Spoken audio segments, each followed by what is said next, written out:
Министерството за образование и наука и Сојузот на образовни работници на Македонија подпишаа нов договор за зголемување на платите на просветните работници. Според договорот, најниската мартовска плата ќе изнесува 22.745 денари во бруто износ, што во нето износ значи 15.250 денари. Со оваа одлука не се задоволни дел од вработените во образовниот сектор.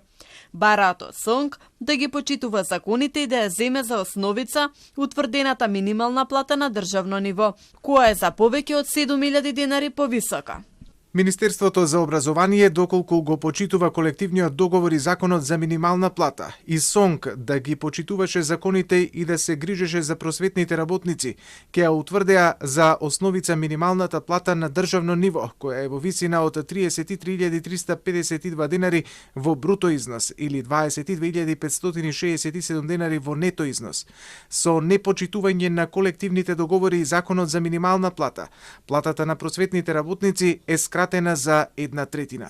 Наставниците исто така укажаа дека има нерамноправност во платите во образованието и другите сектори како култура и наука, каде вработените добиваат многу повисоки плати благодарение на нивните синдикати. За министерката за образование Јаневска, овие тврдења се шпекулации, кои се појавиле на социјалните мрежи. Според неа, нема никакви проблеми. Тврди дека зголемувањето на платите во образованието од 7% започнува со мартовската плата.